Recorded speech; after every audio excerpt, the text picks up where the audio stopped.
Hi, good morning. Thank you for your patience and running a few minutes late here. Welcome to the event Mexico Energy Reform Tracking Progress. My name is Jason Marzek.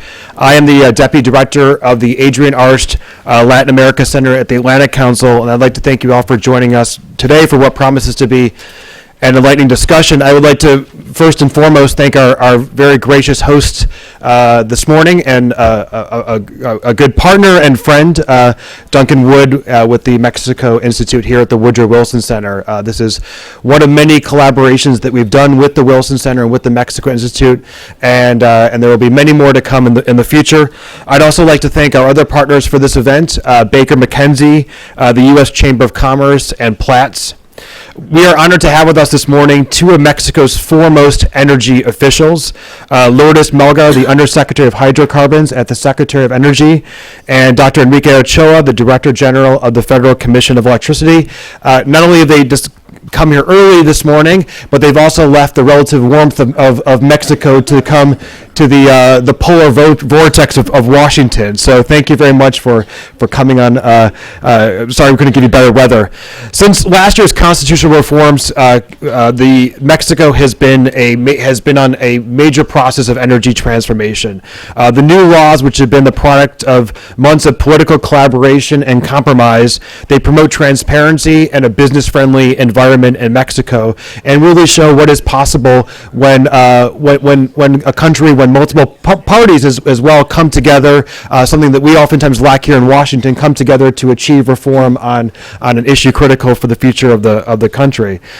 Since the secondary legislation, since the laws were passed in August, the legislation has once again solidified a sustained positive path for Mexico's energy markets. And today we are lucky to spend the morning with two of the thought leaders and implementers and people who actually conceptualized helped to conceptualize the actual energy reform.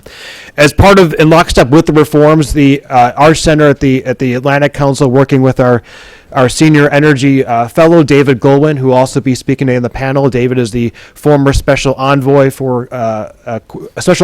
coordinator for international energy affairs at the State Department, and also is the president of Goldwyn Global Strategies. He is our non-resident energy fellow and has been worked with us on authoring a couple of very impactful reports on the reform that I encourage everyone to read. One that came out just a couple of days after the the constitutional amendment was passed in August, and last December, and another in August that he worked on with two of his co-authors. We are going to begin today with brief opening remarks from Dr. Melgar and Dr. Ochoa, and then we will move into a panel with David that will be moderated by Bill Loveless. Bill is the host of Platts Energy Week and one of our sponsors as part of this event. And then afterwards, Benjamin Torres Boron, a partner at Baker McKenzie, will give closing remarks. I'm now pleased to ask our partner and friend, Duncan Wood, to help us to set the stage for today's event. Thanks, Duncan. Thank you, Jason. Welcome to everybody here. Thank you for coming to the Wilson Center. As Jason said, Washington may be cold, but Washington's famous for how warm its people are. I'm new to the town, anyway.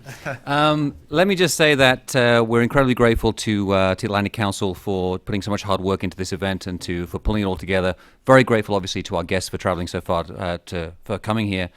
Let me just say that Mexican energy policy has been a major focus for us at the Mexico Institute for a number of years. Not just oil and gas and electricity, but of course renewable energy and increasingly questions of energy efficiency. The question of human capital in energy in the energy sector in Mexico is a major focus moving ahead, as well as trying to map out the future post-reform of energy in Mexico. When we look at that reform, I know that the folks from the Energy Ministry, from CFE, from the regulatory agencies in Mexico always like to say, expect no surprises. But let's remember that this in some ways was a surprise, that things were able to happen so quickly. And then that crucial moment in December of last year, when things took a turn for the better, where we had a reform process that was moving ahead, and then all of a sudden, because of the political dynamics, and again, a case of a Congress actually surprising you in a positive way, you had an energy reform, a constitutional reform, which came out, which was even more ambitious than the one that the government had put on the table. An extraordinary moment, I think. And, you know, myself, I was in Mexico City at the time, and I remember saying, they did what?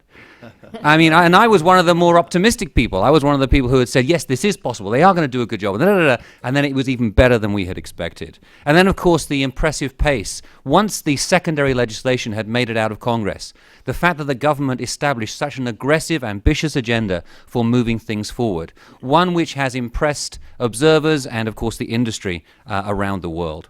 And that process has not just been fast and ambitious, but it's been interactive. That's one of the most impressive things, I think, is that there has been this willingness to listen, to critique, to adapt along the way, and that has produced a much healthier outcome in the long run. And I think that what we're seeing now is a real dedication on the part of the Mexican government and its agencies to getting it right. Not just getting it done, not just getting it done fast, but getting it right. With that, I would like to welcome Lourdes Melgar, who is an old friend personally, but also of the Wilson Center. She was a fellow here a few years ago. She's done extraordinary work both in government, as an academic, as an analyst, occupied too many posts for me to recount at this point. I'm sure you don't want me to read your entire CV because it makes us all feel old. I know when it happens to me, we don't want that. But we are delighted to have you here, Lourdes. This is your home in Washington. Please feel free to come back whenever you want. Please.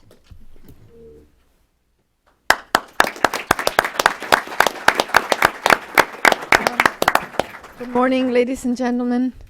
First of all, I would like to thank the Atlantic Council and the Woodrow Wilson Center for this invitation, the opportunity to speak to you this morning. And it's indeed wonderful also to see so many friends, David, Duncan, Jason, Bill, and of course my former colleague and good friend, Dr. Enrique Ochoa. I would like to go rapidly over a few slides to introduce to you some of the key elements of Mexico's energy reform. And as you know, and as Duncan mentioned, last December, Mexico approved a fully comprehensive, truly historic energy reform, where we reform not only the hydrocarbon sector, but also the electricity sector. And I would like to go over a few of the key principles that guided this reform, and which you can see not only at the constitutional level, but also in the 21 laws that were enacted this past August. Basically, a key element very important for Mexicans, a major principle, is that the hydrocarbons in the subsurface belong to the nation. And this is reflected in the Constitution and throughout our law. And this is something that is the way it is in most countries except the United States, but I wanted to point this out. For me, the key element that really transforms the Mexican energy sector is the second principle, which is that of free market competition, direct and fair competition among the state-owned enterprises and the private participants. That means that for the first time in Mexico, we are really doing an effort to incorporate private participation with the same rules of the games for all the players. Of course, this entails a new reformulation of the institutional arrangement, and in order to be able to manage these markets, we need very strong regulators. And as you would see shortly, this is an emphasis that we have in the reform. In addition to that, one of the key elements that Mexican society has been asking for and that is included in the reform is that of transparency and accountability, which is a key principle. Also that of sustainability, understood not only in its environmental concept, but also from a social perspective and the respect of human rights. A key element of this reform is to make sure that the benefits of the reform trickle down and benefit all of society, specifically at the very local level, and that we are able to see benefits for all. And finally, a key principle also is that of maximizing state revenue for the nation's long-term development. And this you can very clearly see it with the creation of the Mexican Petroleum Fund, which will be now in charge of administering the state oil revenues, with a view of making sure that future generations can also benefit from the resources that we have. Okay, well, a central element, of course, this new of the reform is the new institutional arrangement, where in the past we had different agencies doing different things. For instance, the Secretariat of Energy was doing policy, it was doing regulation, it was doing different things. Now the energy reform, the energy ministry does basically energy policy and coordinates all the different entities in the sector. But we have very clearly defined activities. For instance, the regulators, we have three major regulators. CNH, which does the regulation of the hydrocarbon sector, of ENP. The CRE, the Energy Regulatory Commission, which does the midstream and downstream regulation of the hydrocarbon sector, as well as the electricity sector. And we have the newly created Energy for the Agency for Industrial Safety and Environmental Protection. And we have two other very important bodies, which are SENACE and SENAGAS, which are the ISO for the electricity market and the ISO for the natural gas market, and PEMEX and CFE, which become state productive enterprises.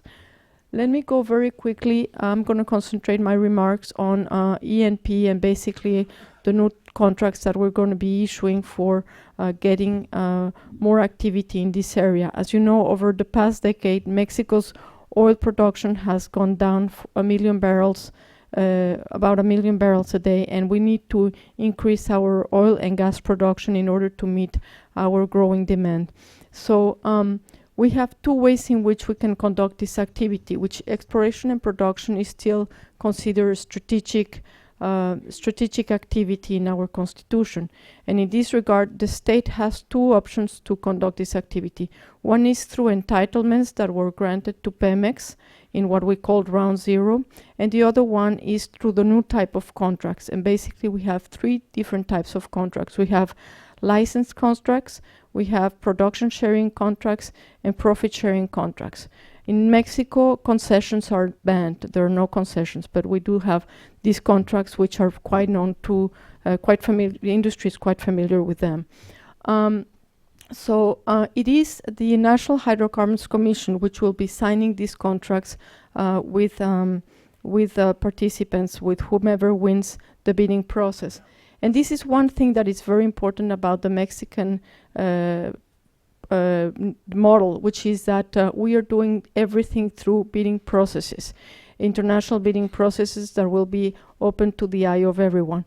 And so in this regard, we establish a mechanism of checks and balances in which, for instance, for the contractual process, we have the CENER, which is our Department of Energy, selecting the areas that are put in the rounds with the technical support of the National Hydrocarbons Commission. Then CENER defines the contract, what type of contract we will be using, and also the technical elements of the contract. The Department of the Treasury defines the fiscal and economic terms of the contracts, and we define the bidding process guidelines. Once we have this package, we give it to CNH, which will be in charge of conducting the bidding process and of awarding and signing the contracts. Of course, CNH will also be in charge of opening the data rooms. And through the operation of the contracts, which, as you know, in this industry could be about 30 years or even more, CNH will be following the compliance of the contract and granting all the authorizations that will be needed. And finally, the Mexican Petroleum Fund will be in charge of administering all the payments related to these contracts, and also of receiving and administering the oil revenue. I know I have very little time to make my remarks, but I would like to stress the fact that transparency and accountability is a key component of our reform. And as I explained just a moment ago, we have these systems of checks and balances and of transparency in the bidding processes, but also we have very clear rules for the regulators, where all the the sessions have to be public. You can follow them through internet, where there are a very strict code of ethics, and also where commissioners cannot meet on a one-to-one basis alone with a private party. They have to meet always at least 2 commissioners have to be present. And these rules apply as well to Pemex and to CFE. This is one important key, that Pemex and CFE are treated as any other of the actors in the energy sector. And with regards to Pemex and CFE, as I mentioned, they have become state productive enterprises, and this is not just a change in their name. It really is a profound transformation where they have a new type of corporate governance with 5 independent board members that were ratified by Congress. And they have to publish all their information as if they were listed in the stock exchange. Sorry, in our reform, we didn't go that far. They're not listed in the stock exchange, but they have to submit their information just as if they were. Finally, just to mention you where we're at right now. So we have approved the constitutional reform. We have approved in August the 21 laws that we need to implement this reform. We still have one law that will be presented soon related to the transition to cleaner energies in Mexico, the energy transition law. And then, but other than that, we have all the laws that we need to implement this reform. We have also all the regulation, and we are in my office, we're working hard to implement what we call round 1, which is the first bidding round, where we have, as you can see, a very diverse portfolio. We have areas in deep and ultra deep water, we have shallow waters, we have unconventional resources, and we have a very tight schedule where we will be publishing the first terms and conditions, the first model contract, and start this bidding round by the end of this month and throughout all of next year. So I will leave my remarks at this, and thank you very much.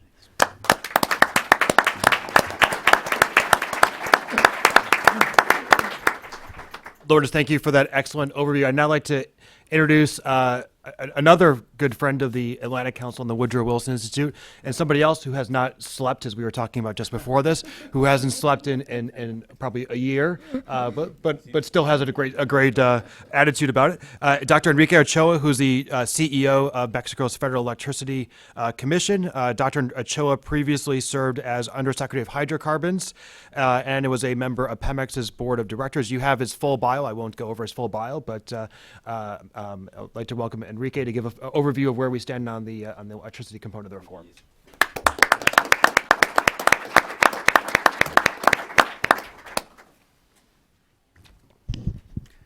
Good morning, ladies and gentlemen. For me, this is a high honor to be here with you today in Washington, and thank you very much for allowing us to present the challenges that we're looking ahead in the energy reform for CFE. Jason, Duncan, David, and Bill, thank you so much for the invitation, and Lourdes, an honor always to be here with you. I will use 10 slides in my PowerPoint presentation to show some of the data that we have in the electricity sector. And please. Well, this is now the industrial organization due to the constitutional reform of President Enrique Peña Nieto. What we are having now is that generation is going to be open for anybody to participate. The private sector, joint ventures between the private and public sector. Pemex can participate also in the power sector through cogeneration.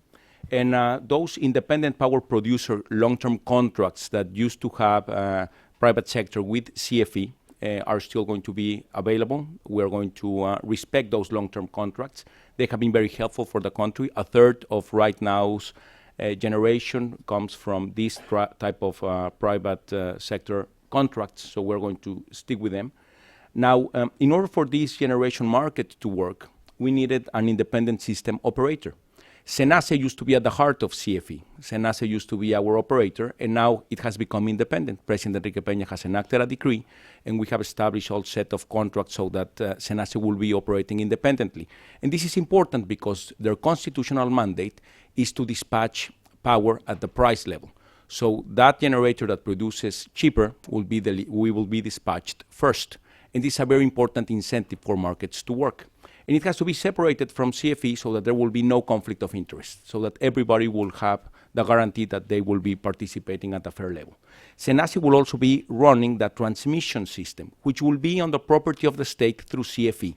But SENACE will guarantee your access to that transmission system so that you can deliver your power that is being generated to your last consumer. You cannot be discriminated unfairly. Now, commercialization is going to be also opened by this reform so that a private generator can establish long-term contracts with a qualified user, with a private qualified user, that will be able to pay in long-term contracts the delivery of power directly. And the Regulatory Commission will establish fixed tariffs for transmission and distribution in a way there that will be very clear and transparent that you can produce power, sell it to a consumer, and there will be a tariff for transmission and distribution. It will be free and fair access. Now, CFE will participate in generation, will participate in transmission, will participate in distribution, and will participate in commercialization. But the constitutional reform establishes for us to do a separation at horizontal and vertical levels. So that we will have a new organization, a new industrial organization established by the Ministry of Energy next year. So we are transforming the power sector in a very clear and open way. Let me introduce to you the day in Mexico's history that we have the highest demand of power.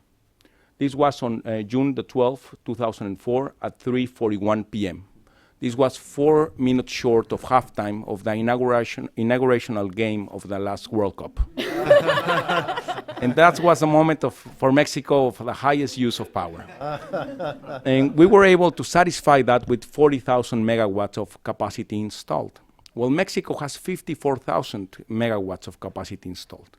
That means that we have enough capacity installed for economic growth to attend the highest peak of demand, and we are looking forward to have enough to produce power for everybody. So what's our challenge? Our challenge is that we pay, on average, over 25% higher prices of electricity in Mexico than in the US, on average. These are numbers of 2012. But if you see the other elements in the economy, the industrials pay 84% higher tariffs than in Mexico, Mexico than in the US. Commercial pays 135% higher prices of electricity than in the US on average. And the high-end consumers, all of you guys and myself, we pay 149% higher costs of electricity in Mexico than on average in the US. So enjoy your heating. And so we have an important challenge because we have high prices of electricity in Mexico, and that makes us less competitive. So we need an energy reform to that, because why are we paying so much high prices?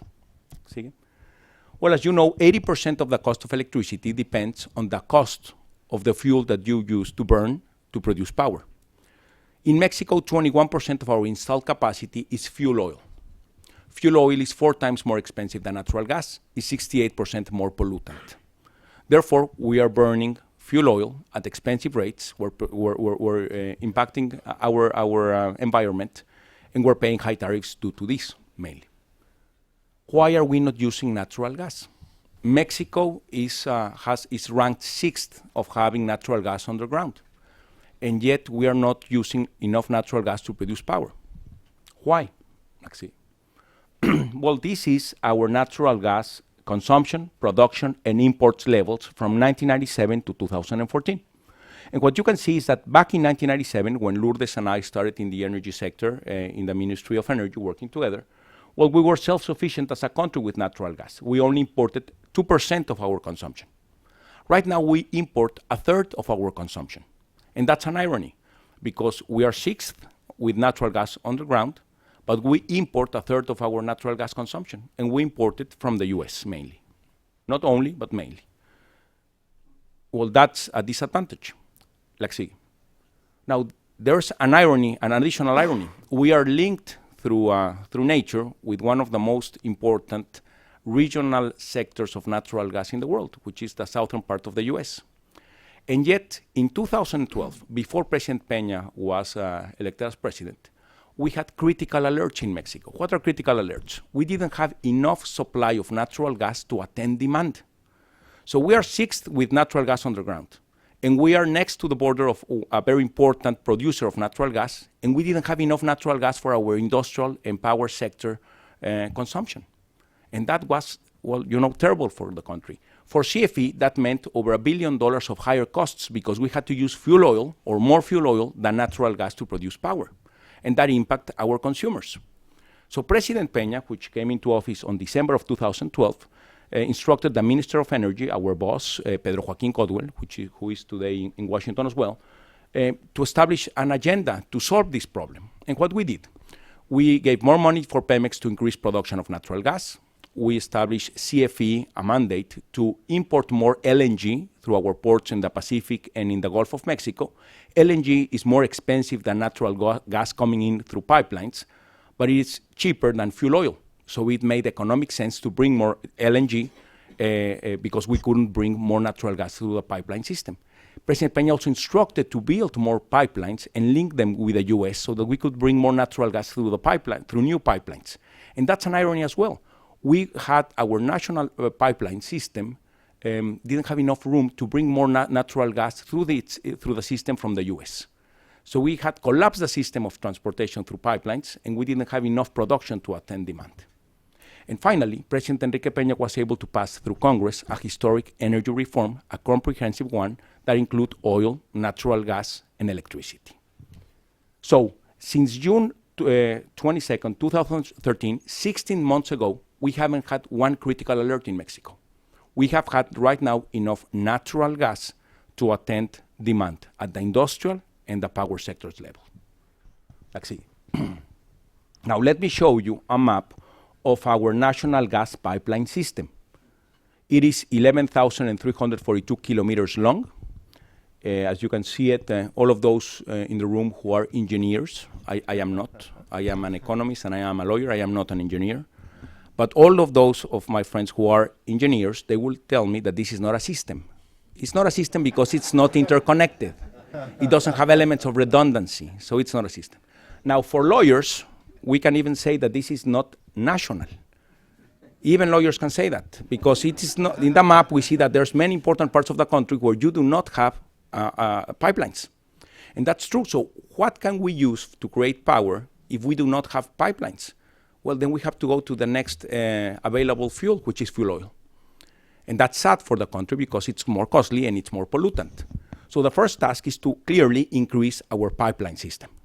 Now let me show you an unfair comparison. Next one. Well, this is the US, and this is the natural gas pipeline system of the US. And now Texas is a third in size of what Mexico has in its territory. Texas is a third of Mexico. And in that third, you have 9 times more natural gas pipelines than in Mexico as a whole. The US has 42 times more natural gas pipelines than Mexico in extension. For us, this shows where we're moving towards. This is the task ahead. As the energy reform develops and as Mexico's economy develops, we will be building all this infrastructure because this infrastructure will bring jobs, industry, will create wealth, will create development. So we're looking at a great moment to increase our infrastructure in natural gas pipelines. Let's see. President Peña knows this and has established a clear task for us.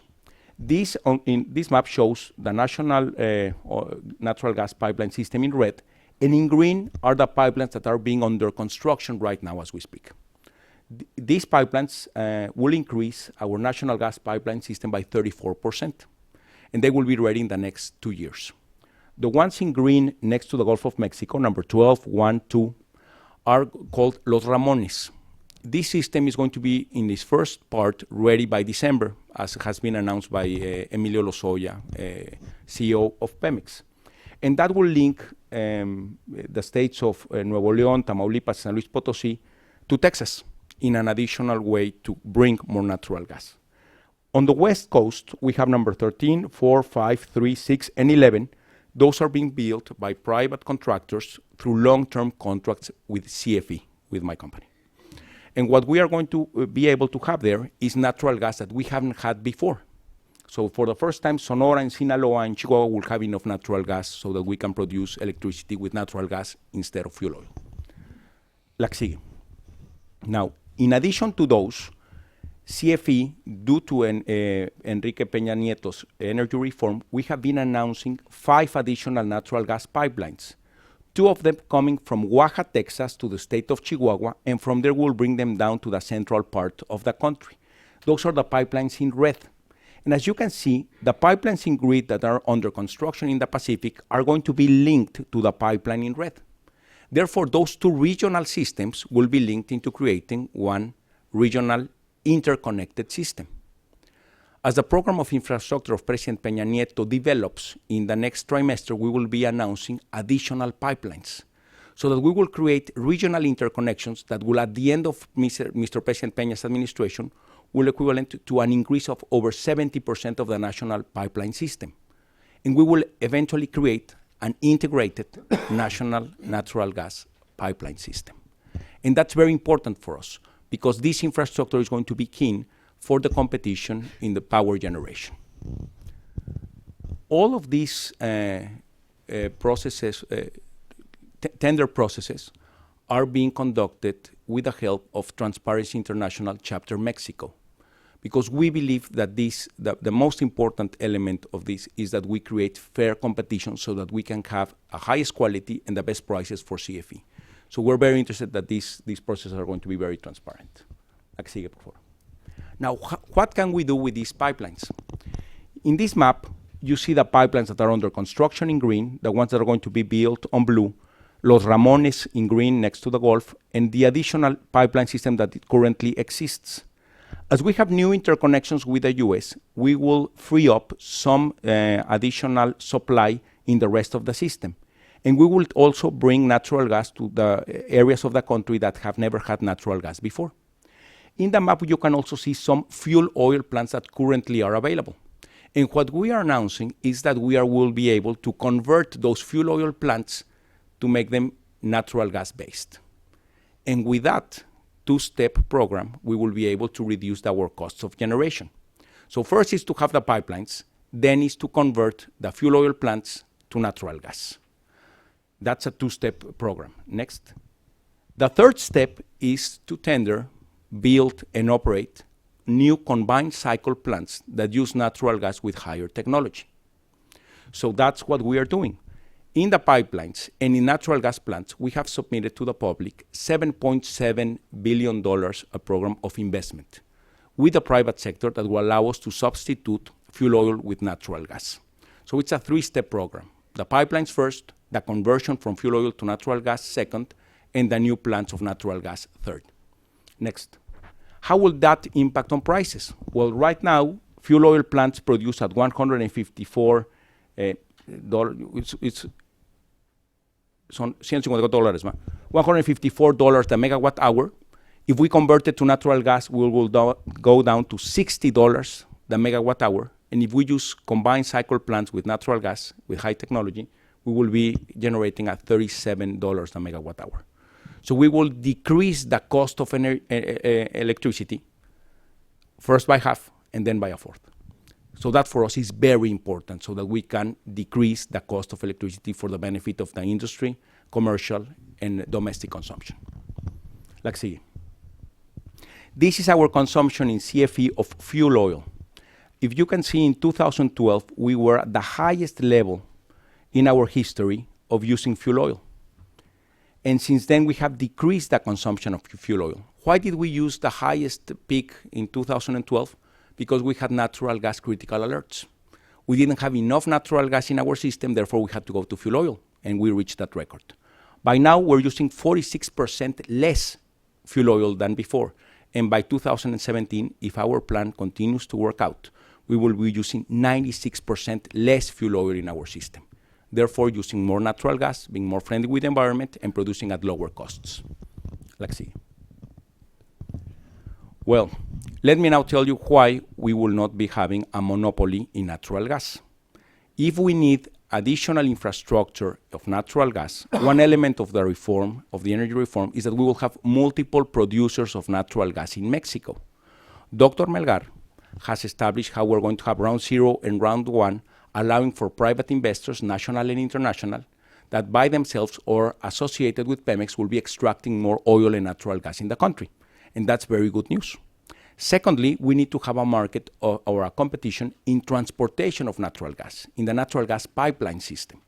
So those pipelines that used to be in red in the map, which were property of Pemex, are now going to be property of Senagas, a new institution, a new public institution separated from Pemex, that will be having two constitutional mandates. They will have to enforce universal access for everybody that will be interested to participate in the market, and reserve capacity, effective reserve capacity, so that you can establish long-term contracts to use that infrastructure. In addition to that, all the new pipelines will be regulated by the Regulatory Energy Commission through open seasons. What's an open season? If CFE or Pemex or any private producer or consumer of natural gas will be interested in asking somebody else to build a pipeline, the Regulatory Commission will establish an open season so that any other party interested in participating can put a check down and participate in that pipeline. So that there won't be a monopolistic use of a pipeline, but that these pipelines will be open for anybody that will be interested to transport natural gas through the system. And that's a very important element for competition. And that's something that you guys have in the US and that people have in Europe and that we used not to have before. And now we have established it in the law. La que sigue, por favor. This is the law. La que sigue. An additional element. I have two more minutes. I'm going to use them wisely. This is the webpage of El Paso Natural Gas by Kinder Morgan. This is a very important pipeline, as you know, that goes from Texas to California. And what they have is an electronic bulletin where they announce the real capacity that they're using in the pipeline. And therefore, what's not being used is available for the market. This is a very clear way so that nobody can consolidate its capacity under a very clear rule, which is either you use it or you lose it. So let's say for a moment that CFE has some capacity in a tube, and we do not want anybody else to compete. Well, we cannot do that, because the owner of the pipeline, which is not CFE, which is a private sector or Senagas, will be enforced to establish an electronic bulletin to say what part of the capacity is available. And if we are not using it, somebody else can buy it from us, and we have to deliver it. So this is a very clear rule that has worked elsewhere that will allow competition. So at the end of the day, in the law, we have these electronic bulletins, we have open seasons, we have universal access, and we have installed reserved capacity. We have all the elements that have worked elsewhere to create markets. And in that way, CFE cannot consolidate its power in any pipeline. It will be open for participation of anybody that will be interested in participate. And that's very important for us, because we do not have any intention to be a monopolist in natural gas. We do need natural gas to substitute fuel oil, and we need natural gas to commercialize it elsewhere, just as any power and gas company in the US. What we also need is a very clear legal framework to participate in a competitive market to do so. So CFE has one last legal restriction. As any other power and gas company, if we intend to transport natural gas, if we want to be the owner of a pipeline, we cannot commercialize natural gas that goes through that pipeline.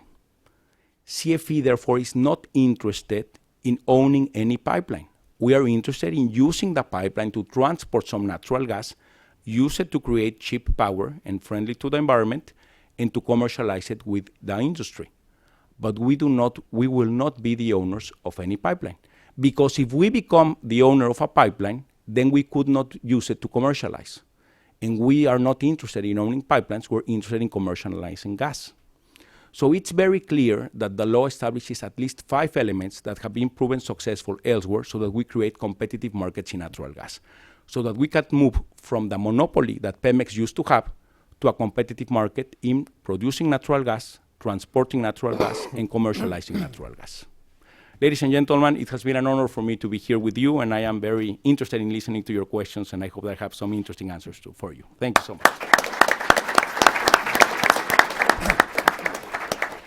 Well, we've covered a lot of ground. Both of these officials have, I think, given us a very good update of where things stand right now with the reforms in Mexico. And I've got to say, I mean, we're so preoccupied, I think, in the United States with the shale revolution in the U.S., but this really is the emerging story, I think, certainly in this hemisphere. And, you know, even in the world, when you're talking about not only oil and gas development, but the potential for tremendous new resource in across the board, a new system for supplying and delivering electricity in Mexico.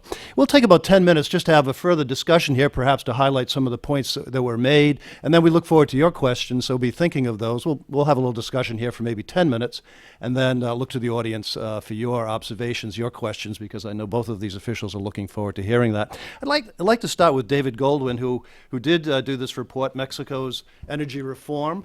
Ready to launch. It was written in August, and you covered rather comprehensively, David, all that had taken place up to that point. But from what you've heard, from what you've seen, do you feel that these reforms are truly on track, and are they moving forward as you had predicted here? Thanks for the question, Bill. And I didn't do this by myself. Neil Brown, who's here in the front row, and Megan Riley-Caton and my colleague Corey Gill were indispensable in this. But remarkably, the answer to your question is yes. The team in Mexico has repeatedly, I would say, not only surpassed but really shattered expectations. At the time the constitutional reforms were passed, they said they would have the legislation done in June. It was ready in June, but didn't actually get passed until August, I think. They said 2 days after they passed the legislation, they had a rapid implementation plan, 10 steps that would be done by the end of October. They're done. So I think so far they absolutely have been on track and even ahead of schedule.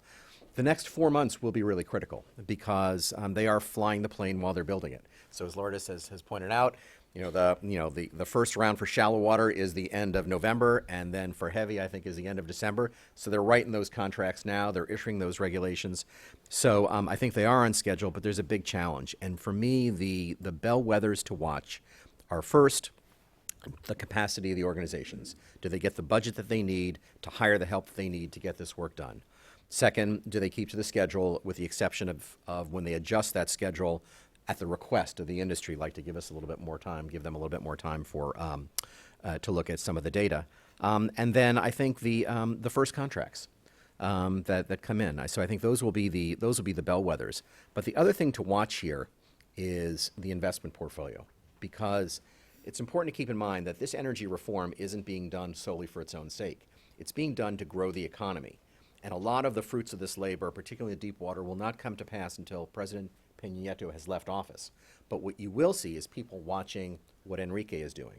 And they're going to say, can we build an automobile plant in Mexico? Can we build a petrochemical plant in Mexico? Are we going to build there because electricity is cheap, the gas will be there even if it's U.S. gas, and because the government has the ability to deliver on its promises? So I think while you're watching this to see if they're on schedule, watch who's deciding to invest in Mexico, and that's the real metric about whether the reform is on schedule and succeeding. And you say, watch to see what's happening in Mexico, but I know you've followed, both in your role at the State Department previously and other work you've done, Department of Energy, what has taken place in other countries as they've attempted to reform their own energy, their own oil and gas regimes. How would you compare what's happening in Mexico to what's happened elsewhere, say in Brazil or in other countries? I would say right now, to take a snapshot today, you'd have to rate the Mexican reform best in class. I think they have learned the local content challenges in Brazil and created a very flexible system, which is not going to make it impossible for companies to be able to competitively source things like deep water technology. They have a flexible royalty rate, so they have built-in sustainability so that people will come in when prices are low and the Mexican people will share when prices go up, so these contracts will not be likely to be revisited. So I think that's more sustainable. And then you've got the political context where you have a very high quality of governance and stability and the proximity to the U.S. market. So I think they are proving more competitive and agile than Brazil, way more stable than Venezuela. Colombia is a very high performer, but the resource is far greater in Mexico than it is down there.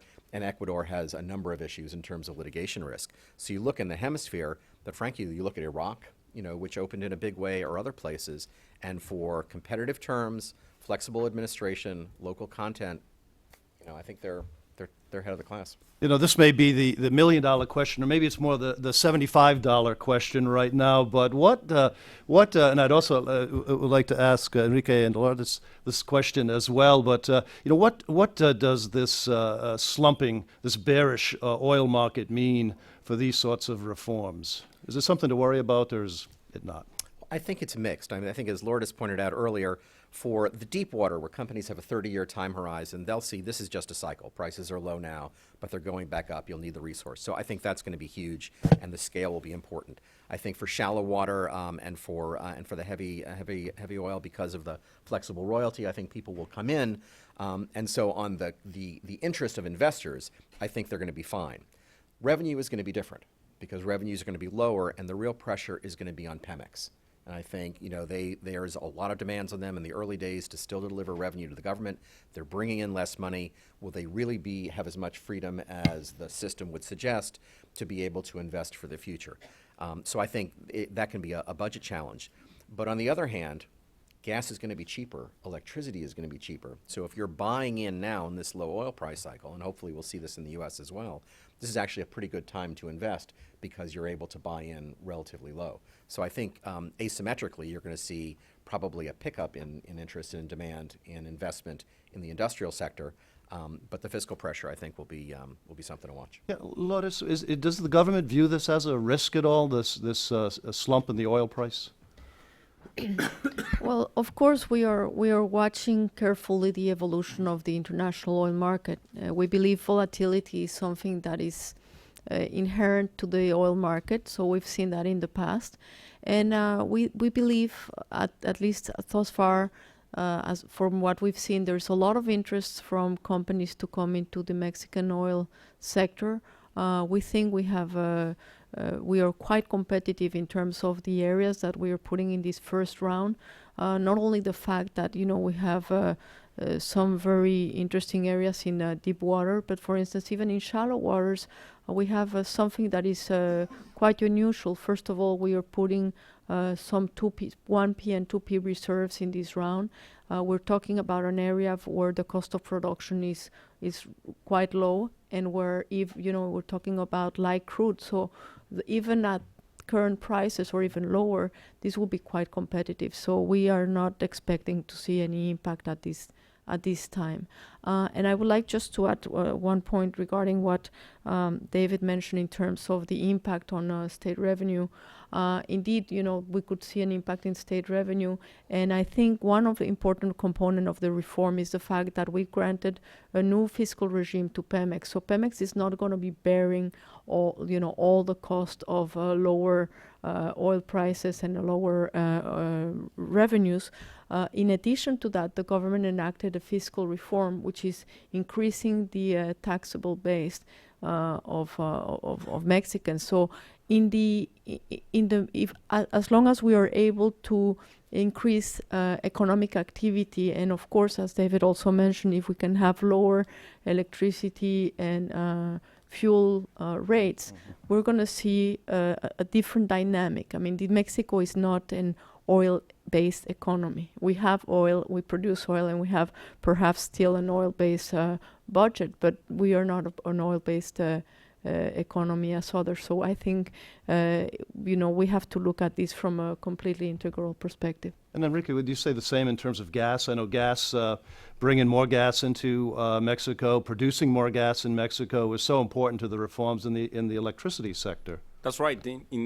We follow the prices of fuel very, very closely. It's very important for us because, as I have mentioned, 80% of our cost of generation depends on the price of the fuel that we burn to produce electricity. But we are following it in a way not only in absolute terms, but also in relative terms to the alternative. Therefore, we see what's the price of natural gas, and we see what's the price of fuel oil. So if one moves, the relevancy to see is what's doing with the price of the other one. So far, the price of fuel oil and natural gas have remained relatively constant in as of what their differences are. So it shows that for us it's better to use natural gas than fuel oil, still in the current prices. We follow also the future markets, and what we see in future markets is that they are not crossing. They remain the same. So for us, switching from fuel oil to natural gas remains to be a very safe bet. Obviously, we follow that on a daily basis because that's what 80% of our generation costs are. And now I support what Lourdes Melgar has said. We clearly have to follow the prices in the market because it also has a strain in the budget. Now, CFE is going to evolve from being linked to the budget of the country into being a productive enterprise with budget of its own. So that's going to be a very good evolution for us. We are still going to be in 2015 dependent on the federal budget, but as the reform develops, by 2016 we're going to be dependent on our own resources. Let's and be thinking. We're going to get to some questions from the audience in just a couple of minutes. But Lourdes, you mentioned the shallow waters, the deep waters. What is the rationale for the timetable and the selection of areas for development and for bidding, starting with shallow waters? Well, as I mentioned, over the past decade, Mexico has lost about 1 million barrels a day in its oil production. So we really want to increase our oil production and our natural gas production as well. And this was something that we took into account in defining our round. That's one of the reasons why we are starting with shallow waters, where we have some very interesting blocks of light crude, and also we have these fields that Pemex didn't keep, that have certified 1P and 2P reserves. That means that if we start working in those areas fast, we would see first oil sometime around 2016, 2017. And for us, that's one important component. Then we have this very diversified mix. And of course, part of the reason for having this reform was the fact that Pemex didn't have the capacities to develop on its own fields, for instance, in ultra-deep water, such as the Perdido area. We are completing our round with the Perdido area. And in between, we have a lot of things that we want to develop. For instance, we have a lot of mature fields, and sometimes we call them mature fields, and they are not quite mature fields. They're basically fields that Pemex stopped producing when they found Cantarell, that was an extremely ultra giant field that was very rentable, ¿cómo se dice? Profitable, thank you. And so in that regard, they basically close fields that still have a lot of resources, and that with new technologies we can increase our production fast. So we're going to be going first shallow waters. We have ultra heavy crudes, which are also a giant field there, very interesting technological challenge there. Inland, onshore, we're going to go through these mature fields, unconventional resources where we have a lot of natural gas, and we complete the round with deep water. Enrique, before we go to the questions, in terms of shale development, shale gas development in Mexico, what sort of opportunity is there for U.S. investment, given the U.S. experience in shale production? Well, I think that's more a question for Lourdes, but let me just say that because CFE will not be extracting natural gas directly. We are very interested in analyzing our best opportunities to buy natural gas from the best supplier, both national and international, in Mexico and in the U.S. and elsewhere. But we will not be going directly into the market of extracting natural gas. Now, David has mentioned that our first step will be to import more natural gas from the U.S. to substitute fuel oil, and that's right. But as round one develops, we will see more natural gas, more Mexican natural gas being extracted, and therefore we will also be focusing on substituting imports with domestic consumption of natural gas. So I think that the first step will be to increase imports of natural gas, and eventually, as the national market develops due to the energy reform, we will be able to buy from American or Mexican extractors of natural gas in Mexico more consumption. Regarding shale, I guess that you have an opinion? Yeah, I would add two points. Well, regarding shale resources, we have significant resources in shale in the northern part of Mexico down towards Veracruz in the Tampico-Misantla. And in this first round, we are putting a little bit of shale gas from Coahuila, and we're putting shale oil resources from Tampico-Misantla, where there is mostly shale oil. And I would like to add that Mexico really has a strategy to become an energy hub, where we will, first of all, satisfy internal demand, which is very important to us, but then we have plans to be able to export to export. For instance, we are working with Guatemala and Central America in developing a pipeline to bring natural gas to that region, which is extremely important to generate better social and economic development in that area. And in the same regard, Pemex is working, has very important plans to build LNG plants that will allow it to export, eventually export natural gas to Asia. Of course, first we have to meet internal demand, concentrate on that, but we have enough resources to be able to plan that for the future. That's interesting, and maybe an even more ambitious plan that many of us appreciate for what's going forward. Let's turn to the audience here. Please identify yourself, and this gentleman right back here was the first with his hand up. Thank you. Thanks. I'm Richard Downey from Delphi Strategic Consulting. Thank you for a very interesting discussion. And I wonder if we could talk a little bit about renewable energies. My question is really for Enrique Ochoa. You know, we haven't talked about it much during this presentation, but I understand that the goal of the Peña Nieto administration is by 2018 to have 25% of power generation come from renewable energy. And I wonder if you could talk a little bit about how you want to achieve that goal, or you believe you can. Thank you. Shall we answer? Yes, go ahead, please. Thanks so much for that very good question. Yes, we haven't talked about renewables, and that's a very important element of Mr. Peña Nieto's reform. One important element is to define what's renewable, and one is the production of power through hydroelectrics, through water. Second is geothermal, the extraction of vapor from underground. Third, photovoltaic from the sun, and aeolic from the wind. Now, we have to divide those four into two groups. One is constant energy, energy that you can produce morning, day, at night, and so on. That's from water and from vapor. And there's other that is intermittent. That means that you cannot produce it in a constant way, and that's photovoltaic. Most of the day is night, and on a rainy day there's clouds, so your production of electricity is not stable, it's not constant. And wind is the same thing. Wind does not have a word of honor. No, sometimes it blows one way, sometimes another. However, our consumption of power is constant. We will not allow it to arrive at night and not be able to turn on Scandal. No? So it's a problem. So how do you fix this? And right now, technology is not available for us so that we can administrar, almacenar, storage. We cannot store electricity in a highway. We cannot have storage capacity to attend a city, nevertheless a country. So what we do is that when we use photovoltaic or aeolic, and when that becomes intermittent, another source of energy has to come up. And that another source of energy has to be a constant source of energy that you can use day or night and whenever you need it. And that's where fuel oil, natural gas, nuclear, elsewhere becomes important. And that increases the cost of photovoltaic and aeolic.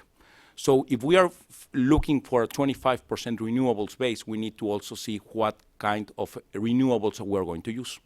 And all this explanation is to say that we are going to put a lot of effort into building more hydroelectric plants and geothermal plants because they're constant, they're cheap, they're friendly with the environment, they're renewables.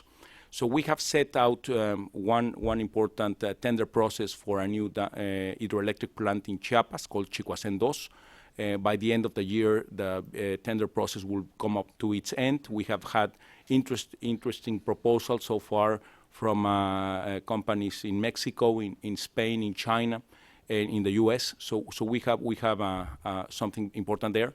And Mr. Peña Nieto's reform also includes a new law for geothermal. We believe we have an important future in geothermal sources. Right now we're going on around zero with the Ministry of Energy on geothermals, where CFE will establish which are the fields that we're interested in keeping. And then it allows us for a round one, just like in hydrocarbons, where the Ministry of Energy will set out to the private sector the fields that will be open for tender. And the law also allows us now in CFE to do joint ventures with the private sector, both national and international, to develop those fields that we have in geothermal. So we will see an increase in production of geothermal. And next year, there will be new laws for power and environment that are due to the energy reform that was established at the constitutional level. That will happen next year, and the Regulatory Energy Commission will establish in the first trimester some of the mechanisms that will promote photovoltaic and eolic production generation of power in Mexico. So we're very interested in seeing what the rules of the game will be at the end of the first trimester of next year, so that we will decide what are we going to invest and how and with whom for photovoltaic and eolic. But we are going to be very strong in hydroelectric and geothermal. Another question right here.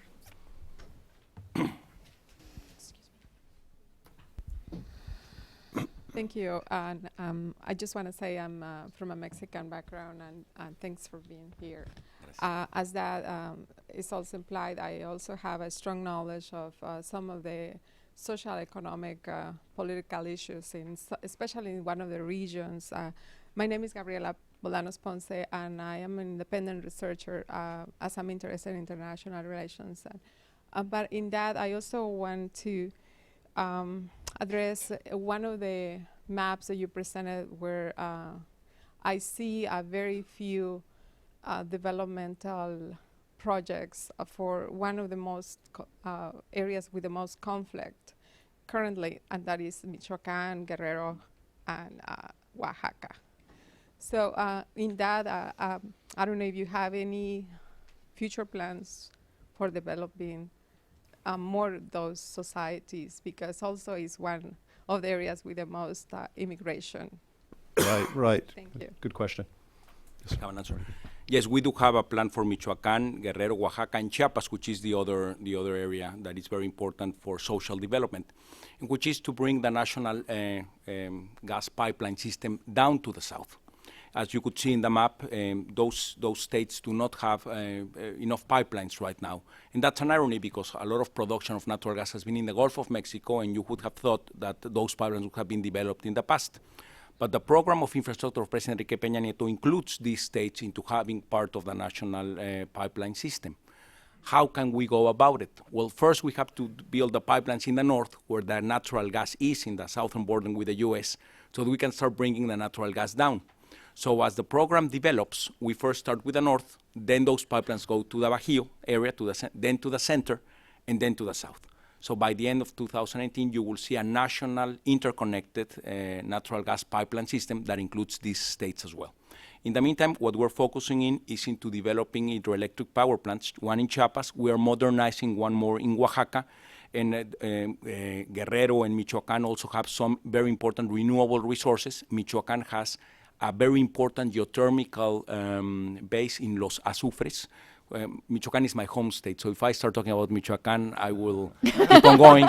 But you do know, and so it's a very important geothermal power force in Michoacán, and we're going to be increasing more into that. A new unit will be inaugurated by the end of this year, and we are in the tender process, both international and national, for an increasing capacity in that geothermal plant in Los Azufres. Lourdes.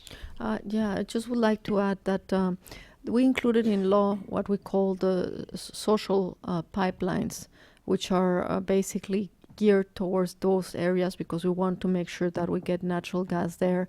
And Pemex is developing a very important system, the Transismex system that goes from the Gulf of Mexico to Salina Cruz in Oaxaca, to make sure that they get to develop that area, not only bringing natural gas, but also bringing other produce and boosting very much the refinery that is based in Salina Cruz, revamping it and making sure that we can co-generate there and have cheap electricity generated there as well.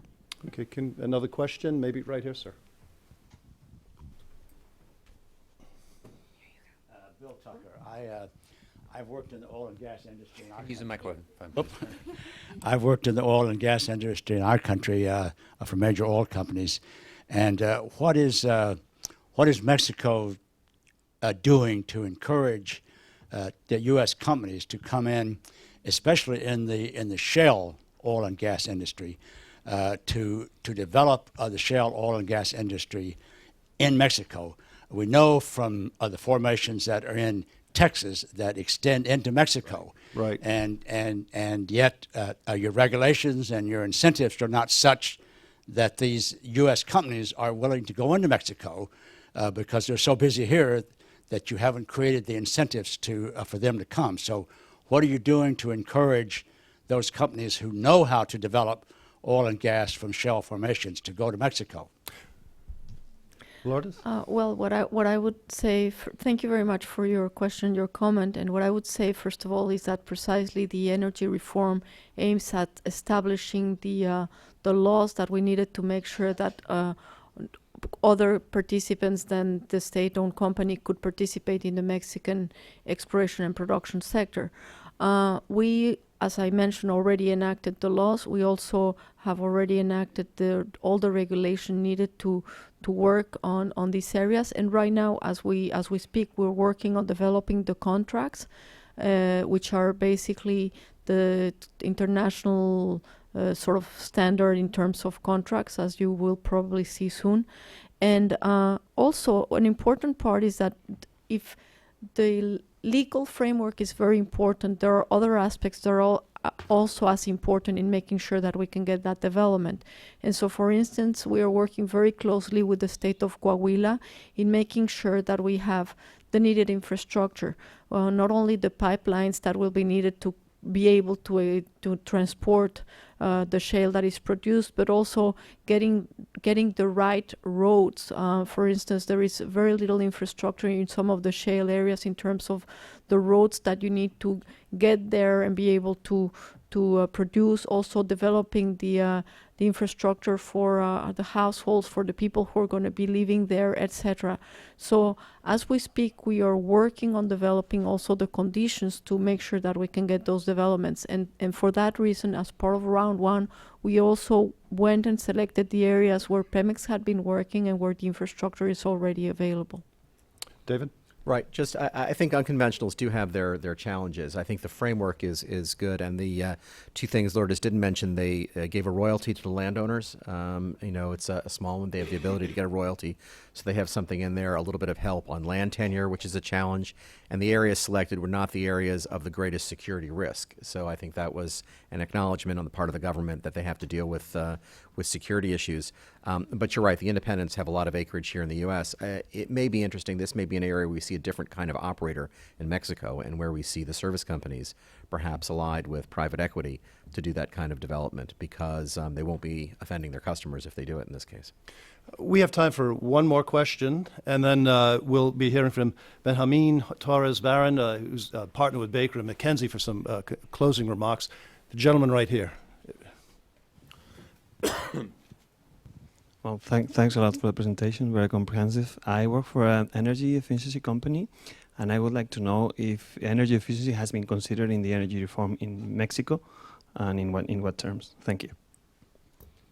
Did you hear the question? Yeah. Energy reform. I mean, energy efficiency is also part of the reform. I think what ends up happening is that we talk a lot about what's happening in E&P and about natural gas, and we leave out a lot of other subjects that are also part of this reform. For instance, we're boosting a lot cogeneration, which is very important to make sure that we take advantage of this energy efficiency and new technology, and also of cheap electricity. But as we mentioned, we are going to be presenting to Congress the law for energy transition, and this will have an important component geared specifically to boosting energy efficiency, which is an area in which Mexico has been working strongly over the past decade.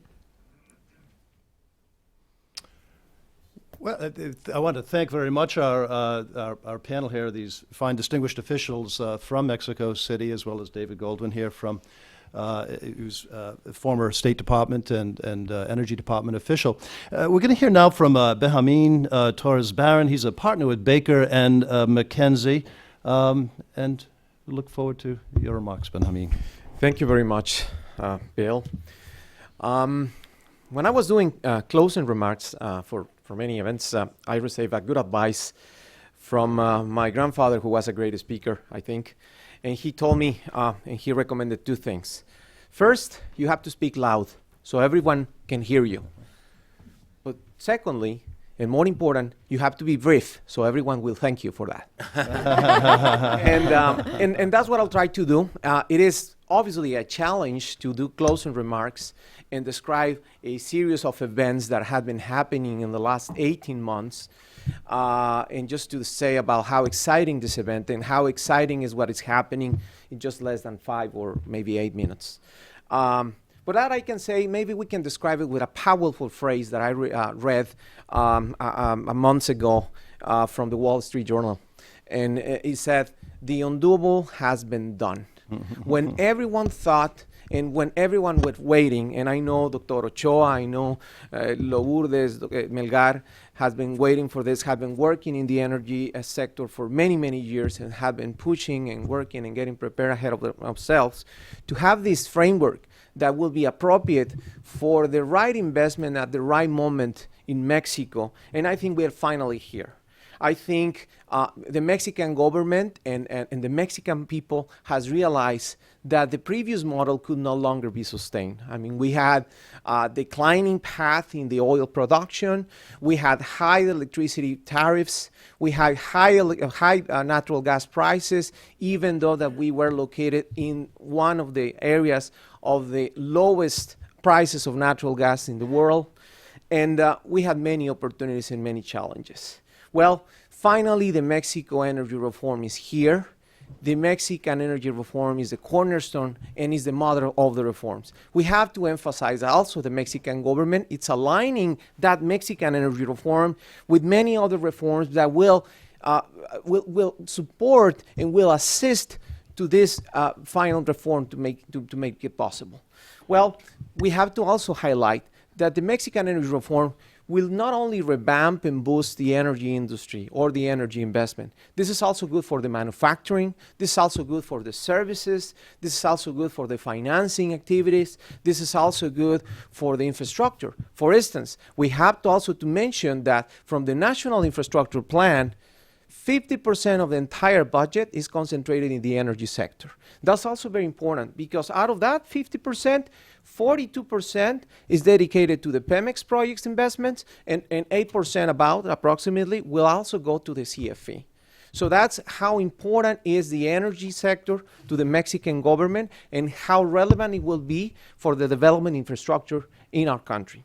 Well, just to close about with what is happening, let me highlight also that we have a serious and a different ecosystem right now, what is happening. I like to use the word ecosystem because we have new rules, we have new players, we have a different environment that with transparency, that with the appropriate knowledge, along with the preparation, will set the pace for the right investments in Mexico. And I have to emphasize that because I do have the experience and I have learned that this is a market and this is a sector that is not only left for the players alone that are based in their business for quite a long time. This is also open for new players. And I've seen that because I have seen many other of my clients being able to submit the tender successfully, being able to get some projects, being able to learn from that process. So this is a market that it will be also permitting to have new experiences and to brought more additional investments for many other players for different countries. Well, just to close and just to conclude my intervention, I will tell to those investors, to those companies that are interested in investing in Mexico as a result of this Mexican energy reform, is that they should do your homework. You should start preparing ahead of yourselves, start working with your partners, identify the right partners that you will have with the Mexican in Mexico, and also just secure your advisors, learn about the process, identify the authorities, learn the rules of the game, because there's many and plenty of business opportunities for you. Thank you very much.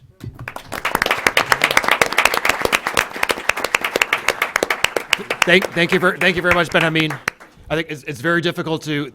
We should end the program right there with that. So thank you very much. I want to say, on behalf of the Atlantic Council, look to us to continue to follow the reforms, benchmark the progress on the reforms. Our energy fellow, David Goldwyn, has been leading this effort with us over the course of the last year, and we will continue to do so in 2015 as we move forward. I want, on behalf of the Atlantic Council, thank Lourdes, Enrique, David and Bill for their excellent discussion. Of course, thank my friend and partner here, Duncan Wood with the Woodrow Wilson Institute, and also thank our other sponsors, Baker McKenzie and the U.S. Chamber. And also, before turning over to Duncan for announcement of event at Woodrow Wilson next week, I also want to very much thank the teams that put this together and the Atlantic Council, Natalie Ahonte, Tom Corrigan, Abby Moore, Rachel DeLevy-Ori, Gabrielle Hasson, Jadira Rodriguez, and also at Woodrow Wilson, I think Angela on your team, Duncan, as well. So thank you very much. And Duncan.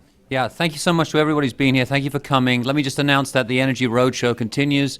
Next Wednesday, November the 19th, we'll be holding our first annual North American Energy Forum, including the participation of the Mexican Undersecretary for Electricity, Cesar Hernandez, as well as a number of other high-profile figures. So hope to see you again here next Wednesday morning for more discussion about energy. Many thanks for coming. Very nice. Bravo. Very nice. Very well. Yeah. Their presentations were great. They covered so much of the ground that we were going to get to anyway. It's nice when you get to the. Yeah, I can sort of zero in on some other things. So I'll give you some room here. I'll give you a passage.